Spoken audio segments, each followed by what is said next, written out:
back here at the end of the day, taking a peek at the roof. And remember, we're on the golf course, hole number 2 at Alta Sierra Country Club. So you can see a lot of the roofing's been installed. We've got our titanium UDL underlayment.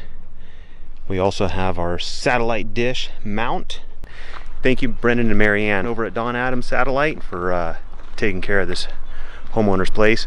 And then you're gonna see where we're installing our Solitubes. We had 2 Solitubes installed, as well as a whole house fan. Also, both these Solitubes are in bathrooms, and those T-top vents that you see, those T-top vents are actually ventilating the bathroom vents that are part of the Solitube.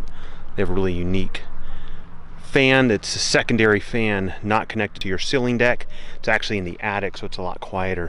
We're also going to utilize the hip and ridge from Owens Corning, rather than utilizing a ridge that you bend over your knee. Old school style ridge. We actually use a pre-manufactured ridge from Owens Corning, specific for ridge. It's a great product. I always like utilizing the valley flashings that we use here. These are just traditional valley flashings, nice big valley flashings. We use a bleeder, which is the shingle running here, and then we overlap these shingles in the course. You can see that's where that shingle ended up, and it just dives right in.